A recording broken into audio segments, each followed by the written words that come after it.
Kini ang GMA Regional TV, One Mindanao. Aniya na ang mga dagkong balita karong adlaw sa One Mindanao.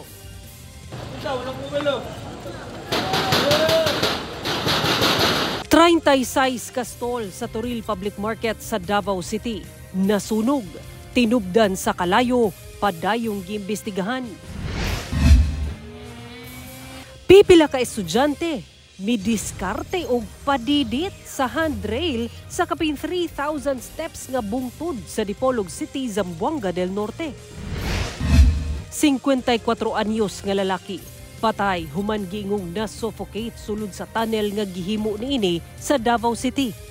Samtang 37 anyos nga lalaki patay sab human natabunan sa gikalot nga tunnel sa Davao de Oro. Pipila ka PUV driver sa Davao City buot mahisgutan sa sonad ni PBBM ang fuel subsidy o gubang solusyon sa problema sa transport sector. Labor group sa General Santos City gipanawagan ang dugang usbaw sa suhulan. Kini ang GMA Regional TV, One Mindanao. Mayong hapon Mindanao, ako si Sara Hilomen Velasco. Gilamoy sa dakong kalayo ang dakong bahin sa Toril Public Market Building 2 sa Davao City, diin 36 ka stalls ang nasunog. Nakaalerto si Argil Relator.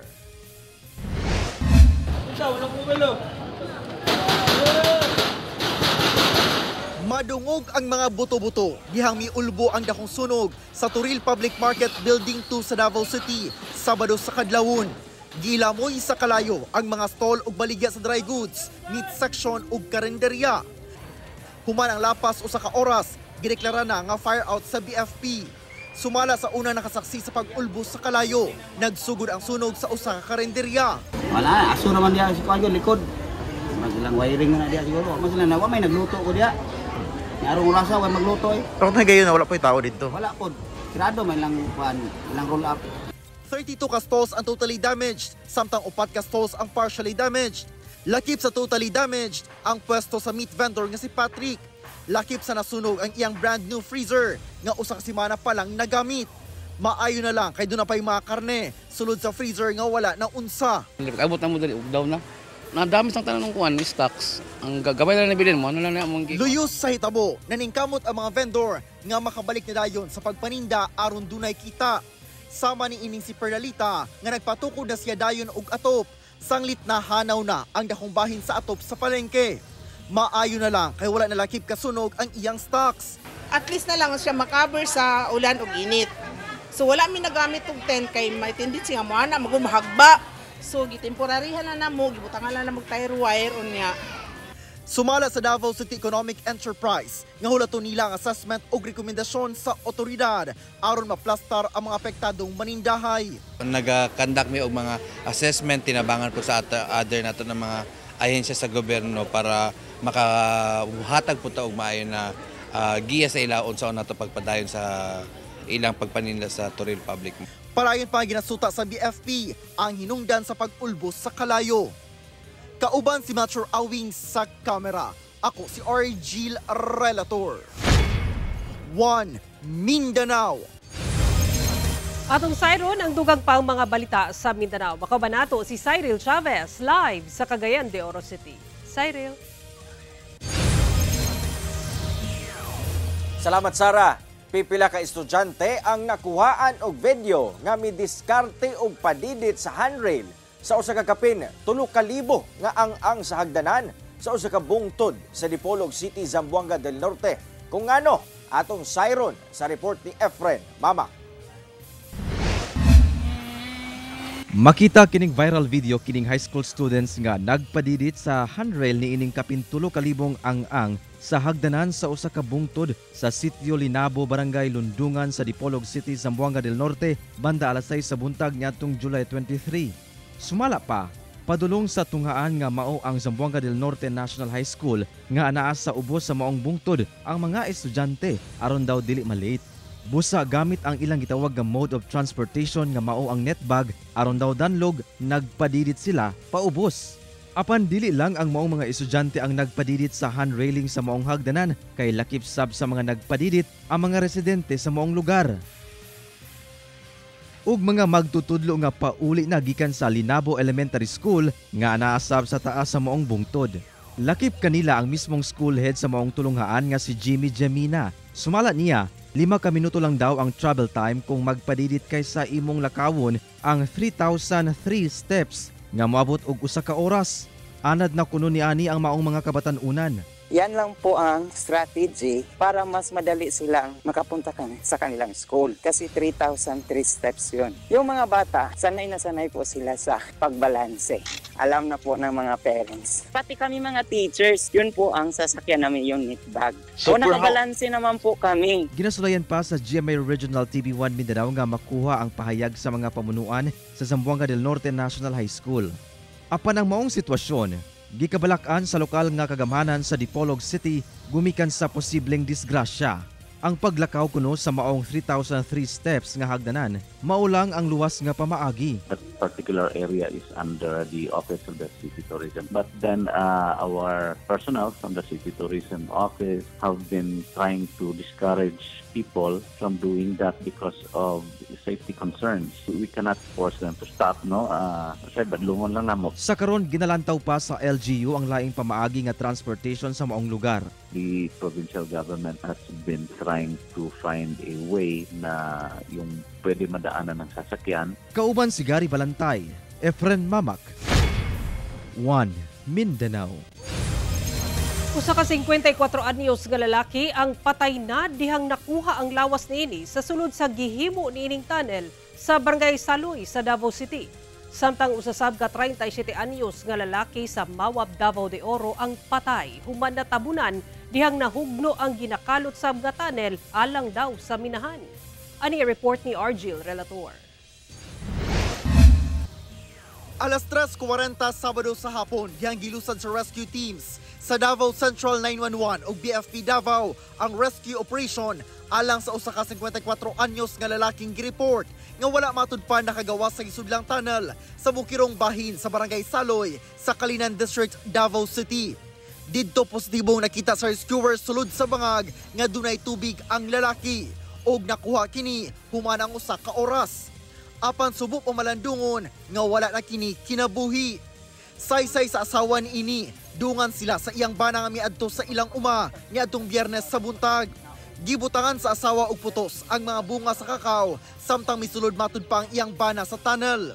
Miuna na og uli ang asawa sa ilang balay aron maghikay. Apan nagbuntag na lang, wala matud pa nakauli ang iyang bana. Busa mibalik siya og subida, kauban ang ilang anak. Sige mi tawag dito sa bangag naman to iyang mga bag, gamit, sundang, uranay niya, mga baon niya dito. Wa man jud natandog. Duda na wa jud ni kagawas ba. Sige mi tawag niya mo to. Wa man jud matubag adto sa akong anak nga kuan, iyang giiwagan dito ngit-ngit man. Iwag siya dito, iyang giadto. Ya naraman jud ito sa ilalom. Sumala pa nga naanda na sa biktima nga mosulod sa maong tunnel nga siya rasab ang nagbangag. Gina trisuran mas kung sir, dugay naman gud sir. Ya. Katunguan kay nanghiraman siya og kanang spear ganing anay makina. Ni sulod siya dito, nya mo to iyang gidala. But iya sigurong gidala sa ilalom kay host na lang diha sa gawas. Sa inisyal nga report sa otoridad, posibleng na-suffocate ang biktima samtang nagamit siya og gas-operated equipment aron mahabwa ang tubig sa sulod sa bangag. Dugang pa nga dunay minimum amount sa carbon dioxide ang maong tunnel nga magresulta sa suffocation. Samtang usasab ka 37 anyos nga lalaki ang natabunan og yuta dihang nahugno ang gikalot nga tunnel sa Purok 9 Barangay Tuburan sa Mawab, Davao de Oro Sabado sa buntag. Gisulayan pa og revive ang biktima apan gideklara na nga dead on arrival sa ospital. Anaa matud pa sa 7 metros ang gilawmon sa maong bangag. Sa pagpanubay sa MDRMO Mawab niadtong July 21, gisugdan ang pagbangag sa yuta. Nagipanag-iyahan sa iyaan sa namatayng biktima sa tumong matud pa nga pagmina og bulawan kauban ang laing duha pa ka individual. Ginasulayan pa sa GMA Regional TV1 Mindanao nga makuhaan og pahayag ang pamilya sa biktima. Nagigalayo na matud pa ang MDRMO sa ubang ahensya alang sa saktong aksyon aron maundang ang iligal nga pagmina sa Mawab.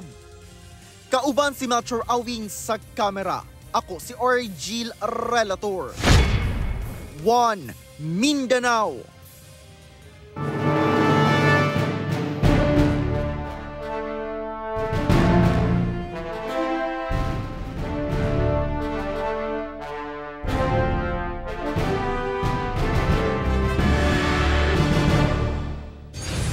Gawa sa agrikultura, lakip ang sektor sa transportasyon sa labing apektado tungod sa nagkataas nga presyo sa mga produktong petrolyo, modernisasyon ug uban pa. Gani ubang PUV driver sa Davao City, buot madungog sa sona sa Pangulo mao ang kabahin sa fuel subsidy o gawin pang solusyon sa problema sa ilang sektor. Ani ang report ni John D. Esteban. Si Tatay Roberto, 8 katuig na nga jeepney driver sa Davao City. Nagpabilin matud pang hagit kanila ang taas nga presyo sa petrolyo ilabi pa nga nihit ang pamasada. Maong iyahang gipanawagan nga unta mahatagan sila og subsidiya ug kiniusab daw ang iyahang buot madungog ato sa SONA o State of the Nation Address ni Presidente Ferdinand Marcos Jr. karong Lunes. Atong giingon niya nga subsidy na mo, iya unta tong pirmahan ka aron makuha na mong subad among sa krudo ba. Iyaha usab ginalantaw nga mahatagan sila og update sa Public Utility Vehicle Modernization Program. Ang mga taxi driver din hisamaa nanawagan sab og pagtagad. Ulan to ipadayo lang to iyang ayuda para sa mga senior citizen sama na mo malipay na mi para na mo kulang sa income. Kadugang to sa mga pamilya. Muhatag sila subsidy lang sa mga driver. Tabla ra ba boy, pait ko masahiro ron. Ngay may ginabang nga sa mga driver ba nga matabangan kami niya. Sa nakalabing sona sa Pangulo, wala mahisguti ang isyu partikularmente ang Jeepney Modernization Program ug ang taas nga presyo sa petrolyo. Butang nagikadismaya sa Transport Group. Hinuon na hisgutan sa nakalabing sona ang programa o proyekto sama sa mga road expansion ug pagtukod o pag-improve sa transport infrastructure. Samtang, si Department of Transportation Secretary Vince Dizon sa iyang pagbisita sa Davao City niadtong Huwebes, miingon nga magpadayon ang Davao Public Transport Modernization Project taliwala sa pagkadilitar niini tungod sa issue sa road right-of-way, partikularmente sa mga luna di nitukod ang depot ug terminal. Gani gi-inspect sa opisyal ang construction site sa Kalinan District. Ang proyekto dunay ruta nga Katalunan Pequeño, Ulas, Bangkal, Matina, Bangkirohan, Quirino, Bahada, Lanang, Buhangin ug Sasa. Subay sa mga proyekto, mao ang Davao Bus Driving Academy. Di inibansay ang mga drivers aron masiguro ang kaluwasan sa mga pasahero. We are here because the President instructed us to fix all the problems with the delays and we really need to fast track this project kasi game changer ito for the city of Davao and it will be the model for the entire country. Itong gagawin nating modern bus system that's funded by the Asian Development Bank. Isa ito sa mga utos ng ating Presidente para buhayin at muling ipagpatuloy itong project na ito. Ito pagpapatunay sa mga pangako ng Presidente na yung mga sinasabi niyang proyekto para sa Davao at para sa buong Mindanao. Gilauman nga ilusad ang pilot operation ni ini sa 2027. Kauban si Bebot Kahes sa kamera, John D. Esteban, 1 Mindanao.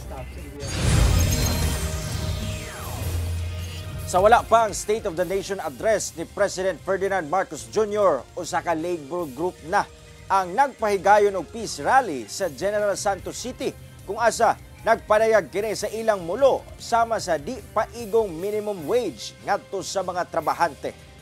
Ang detalye sa report ni Efren Mamak.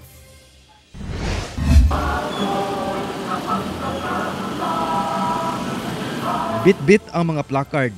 Nagpaigayon og peace rally kining pipila ka miyembro sa usa ka labor group nga sentro ng mga nagkakaisa at progresibong manggagawa kon Sentro Socsargen sa kadalaran sa Central Public Market, General Santos City, Lunes sa buntag. Tumong niini ang ipadayag ang ilang mulo ngadto kang Presidente Ferdinand Marcos Jr. una ang 4th State of the Nation Address niini. Usas sa mga mulo sa maong grupo ang dili paigo nga minimum wage alang sa mga trabahante base sa ilang kasinatian. Dili kuno balanse ang kita o hago sa ilang pagpanarbaho. Busa panawagan nila kay PBBM na paspasan na ang pag-aproba sa 200 pesos wage increase. Sa pagkakaroon sir, imbalance kayo ang hitabo. Wala manay politiko nga nibarog ani 430. bisan kinsang eksperto nga ekonomista ang maglingkod hisgutan kung pila ang magastos sa katrabahante o isa ka leader sa pamilya nga masustina ang iyahang pamilya. Dili gid siya tama, sir. Si PBBM nga tan-awon nga ma-elevate ang kahimtang sa tanan mga ori manggagawa gikan sa kapobrehon. Dunasab kinay panawagan kalabot sa taas gihapon nga presyo sa mga palaliton. Ako mismo maghangyo sa tuang presidente. Kung mahimo unta, maghimo silang balaod nga pababaon ang basic commodities. Kauban si Gary Balantay, Efren Mamak, 1 Mindanao. Kini ang GMA Regional TV, 1 Mindanao.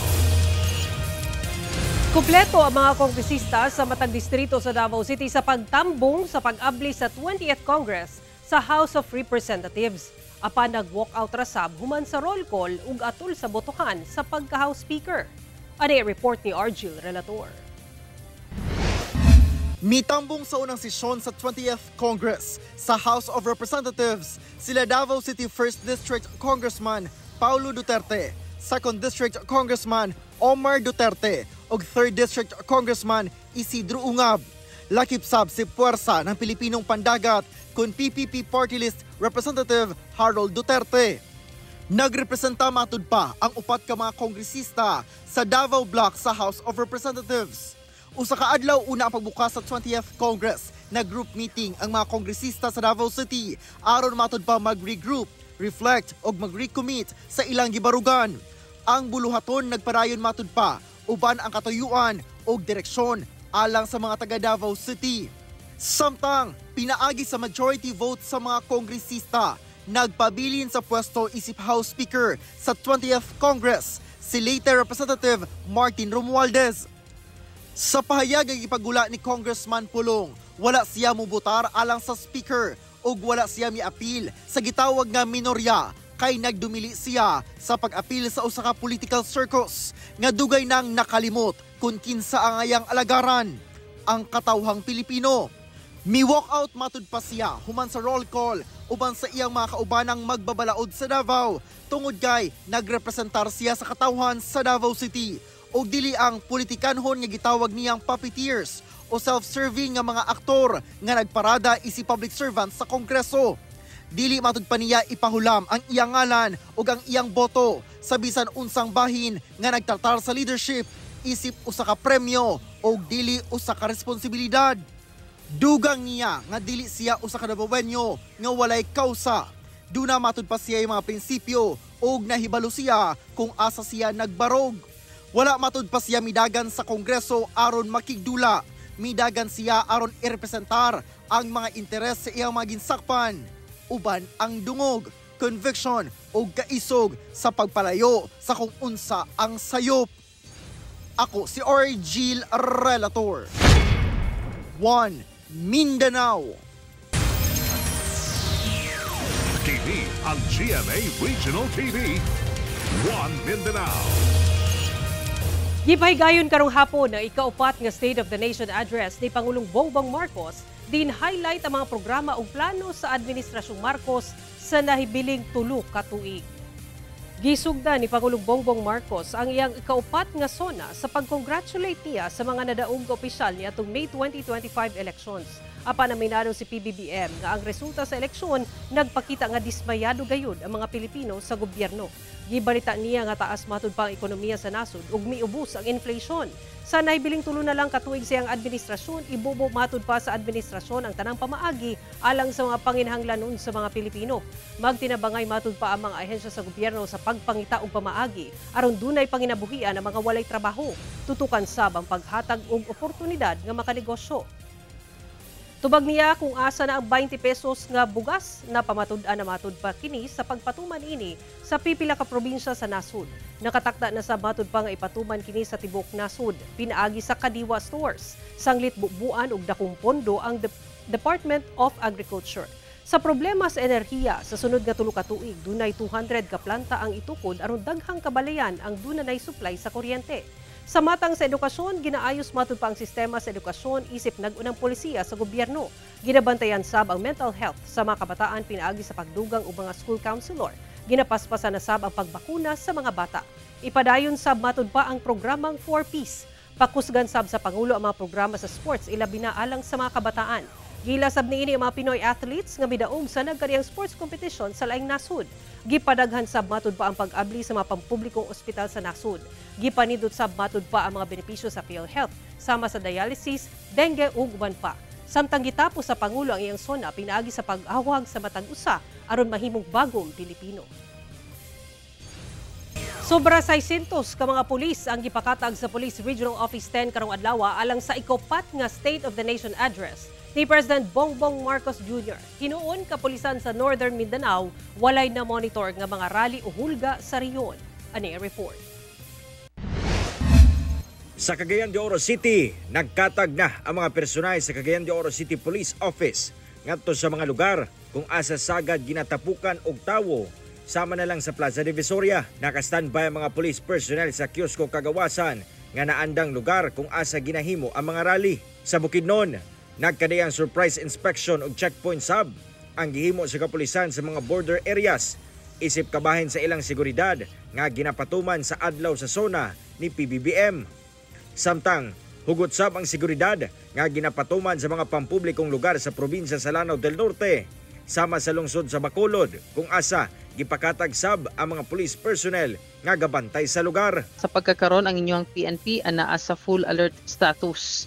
And doon na lapod kitay naka-standby nga mga civil disturbance management or kaning CDM nato nga of course ang ato aga yung direktiba nga to kanila is to implement no maximum tolerance. Sa kinatibuk-an, mukabad sa 630 ka mga police personnel ang gipakatag sa Pro 10 ngadto sa nagkadiyang lungsod sa rehiyon. To be vigilant at all times, mabidantayon kita sa ato ang palibot, i-report ang mga tawo nga adunay kadudahang lihok labaw na kung kini armado o i-report ang mga unattended na mga baggage o package sa ato ang palibot. Cyril Chavez, 1 Mindanao.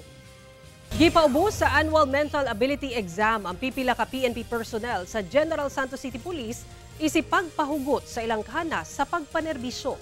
Samtang internal cleansing program sa hanay sa kapulisan mas gipakusgan. Ang detalye sa report ni Efren Mamak. Gipailawom sa mental ability examination ang anaa sa 100 ka mga PNP personnel sa General Santos City Police nga gipaygayon mismo sa headquarter niini sa General Santos City adlawng Lunes. Sagad niini mga operatiba gikan sa napulo ka police station sa lungsod. Sumala kang Police Colonel Nicomedes Olivar Jr., ang City Director sa Jensan City Police. Usa kini ka annual exam sa pagpanguna sa PNP Health Service aron masuta ang kahanas sa mga pulis sa pagpanerbisyo. Labi na sir, ato mga investigator, ato yung ipasalang kay siyempre, address ko na how to locate the suspect, how to investigate, how to gather evidence for court presentation and subsequently prosecution of the case para justice ang mga nadakpan. Samtang kanunay gipahimang nuan sa Jensan City Police ang mga ginsakpan niini nga likayan ang mga ngilad nga binuhatan sama sa extortion.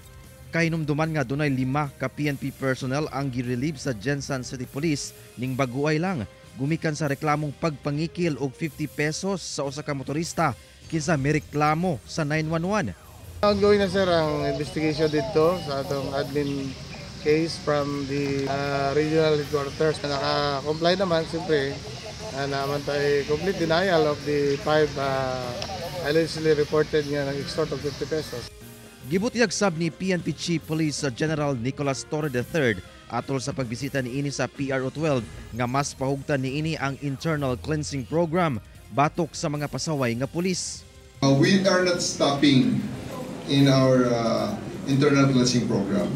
We are actually even strengthening the internal cleansing program to ensure that all policemen, tanan nga pulis gasunod sa aton nga mga direktiba Kauban si Gary Balantayog, Bong Vicencio, Efren Mamak, 1 Mindanao. Pipila ka Dabawenyo ang nakabenepisyo dihang gilusad sa Department of Transportation ang libreng sakay sa syudad. Atong sayron sa report ni John D. Esteban.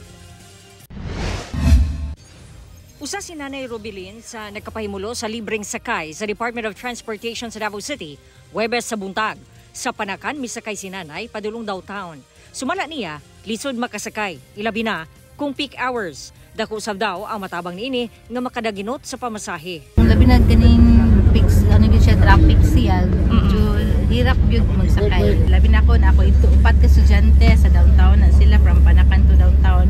So sa upat na ako ka estudyante ma'am murag nako jud kay siya tabang instead na ilpriti nila maato na sa ilahang pamasahe, ilahang recess nila. Murag sa ginikanan luag jud kayo makatabang gyud siya dako. Ang maong libreng sakay gilusad sa Department of Transportation sa pagpanguna ni Secretary Vince Dizon. Kauban si Mindanao Development Authority, Leo Magno, ug opisyal sa LTFRB ug LTO Region 11. Dunay 8 ka 49-seater bus nga mobiyahe kada adlaw matag peak hours. Diindag sa ang mga commuter nga maglisod og sakay. Sa buntag magsugod kini 6 AM hangtod 9 AM. Samtang sa hapon 5 PM hangtod 8 PM ang biyahe. Ang ruta gikan lasang paingon Rojas Avenue via Sasa, vice versa. Doon sa rotang yan pala, 6,000 residents per day. No? A lot of students, a lot of workers, a lot of seniors no, na nakita natin sa bus kanina. And ang maganda dito, it's every day. It's not just during weekdays, it's every day, including weekends and holidays. Kapin 70 million pesos matud pa ang gigahin nga pondo alang sa subsidiya sa operator sa mga bus. Pila ang subsidy sa mga operators? Per kilometer ma'am, naa sa kontrata na mo. Okay, so pila ang per kilometer? 75 pesos per kilometer. 29 kilometers ang Rojas to Lasang.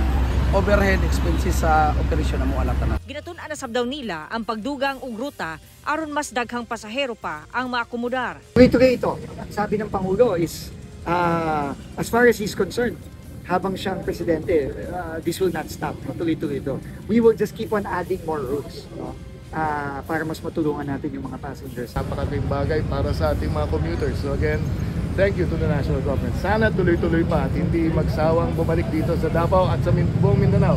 Si Secretary Vince, alam ko naman yan ang plano nila para tumulong dito sa ating tinatawag na Building a Better Mindanao. Naglusad sab sa buong programa ang DOTR sa Metro Manila ug sa Cebu. Gawa sa DOTR, daan na sab nga nagadalit og libreng sakay ang Office of the Vice President sa Davao City sa samang ruta kada Lunes ug Martes. Turil Parojas kada Miyerkules ug Huwebes. Kalinan Parojas kada Biyernes ug Sabado. Ang biyahe sa buntag sugod alas 5 hangtod alas 9 sa buntag. Samtang alas 5 sa hapon hangtod alas 9 sa gabi. Sa karon anaa sa sobra 2 milyon na ang nasilbihan niini. Kauban si Bebot Cajes sa kamera. John D. Esteban, 1 Mindanao. Subay sa pagsaulog sa ika-49 nga anibersaryo sa Parole and Probation Administration, gipay mangnuan ang mga kliyente nga magpabiling tumanon ang mga kondisyon o pulisiya aron nga magpadayon silang gawas nun. Ano report ni Argil Relator.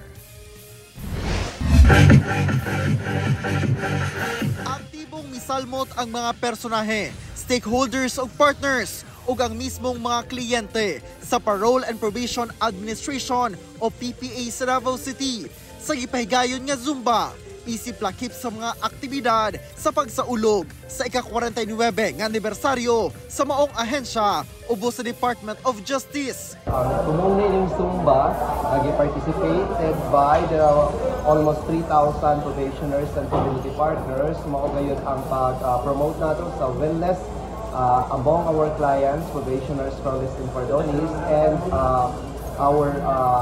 to strengthen the partnership of our members of the Davao Justice Zone as well as those who have supported us. So kani dili lang selebrasyon sa pagkamugna sa Parole and Probation, kundi selebrasyon pod sa kagawasan ug kabag-uhan sa amoang kliyente. Sanglit aktibo nga misalmot ang mga kliyente. Anunsyo sa Regional Director sa PPA 11. Akong ideklarar nga walay reporting sa August. Buta nga, gikalipay sa mga kliyente. Karaghanan matud pa sa nahatagan og parole o probation kadtong dunay kaso sa kalapasan sa Comprehensive Dangerous Drugs Act. Ang ako lang hangyo gyud sa kliyente nga magpadayon sa pagkabag-uhan, magpadayon nga musunod sa mga patakaran, sa mga balaod para sa kalampusan sa ilahang probation o dili na mabalik dito sa prisuhan.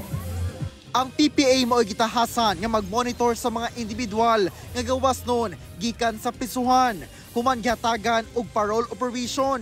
Nakatutok ang ahensya sa pagpatuman og programa alang sa rehabilitasyon o reintegration sa offenders aron mamahimo silang produktibong sakop sa katilingban. Kauban si Metro Awing sa kamera. Ako si Orgil Relator. 1 Mindanao. Gisugat pinaagi sa usa ka lihok protesta sa progresibong grupo nga Bagong Alyansa Makabayan o Bayan Southern Mindanao ang ikaupat nga State of the Nation address kunsona ni Pangulong Bongbong Marcos. Ang detalye sa live report ni Argil Relator. Argil. Sara, bagsak matud pa ang ihatag grado sa grupong bayan kay Pangulong Bongbong Marcos sulod sa iyang 3 ka tuig sa katungdanan. Ang bayan! Ngayon ay lumalaban! Ngayon ay lumalaban! Ang tao! Ang bayan! Padayong panawagan sa grupo ang pagpanubag sa tanang opisyal nga nalambigit sa korupsyon. Lakip ang panawagan sa iskutanang pang-ekonomiya, labi na ang pagpasaka sa sweldo, reformang pang-agraryo ug uban pa. Apila din ha itong concern regarding sa disaster response kung diin ang atong mga kababayan sa dakong bahin sa Pilipinas na apektuhan lang sa bag-uhay lang nga bagyo. So sa lapas 2 ka tuig na sa Administrasyong Marcos, wala matud pa sila'y nakita nga mahinungdanon nga kausaban sa kinabuhi sa ordinaryong Pilipino, labi na sa mga mamumuo ug mag-uuma. Taliwala sa nagkalapad na panawagan for wage increase sa workers, pakyas ang Marcos administration dinha sa pagpasar unta sa legislated nga 200 pesos salary increase. Gisingil sa grupo ang Administrasyong Marcos sa parayon matud pa nga pagpalisod sa mga Pilipino, labi na sa parayong pagtaas sa presyo sa mga palaliton. Gisaway sa bila ang Malacañang sa wala pagpasa sa legislated 200 pesos nga wage increase. Bagsak matud pa ang gradong ilang ihatag sa performance sa Pangulo sulod sa 3 ka tuig niya sa katungdanan. Sa tinuod lang ang among rating sa iya bagsak, pero siguro sa scale 1 kay he has yet to do the reforms that he has been saying all this time. So ang 20 pesos nga bugas, ang kanang ginaingon nga economic recovery and development. Sara, doon na sa deployment sa kapulisan at bang sa Freedom Park aron nga masiguro ang kahapsay sa gipahigayon nga rally. Sara. Okay, daghang salamat, Argil Relator. Ug mao kato mga uling balita sa Mindanao karong adlaw. Mamahimo ninyo kini makita pag-usab pinaagi sa pagbisita sa official website sa GMA Regional TV o bisita ang among official YouTube channel ug i-click ang subscribe button para sa pinakauling balita. Daghang salamat sa atong mga kapuso sa Mindanao nga nagalantaw kanamong sa atong mga kapuso abroad. Padayon lang sa pagtutok sa mga lokal nga balita batag adlaw tungod sa GMA Regional TV Local News Matters. Kami ang GMA Regional TV 1 Mindanao, tibok pwersa para sa mas dakong misyon ug mas halapad nga pagserbisyo sa nasod.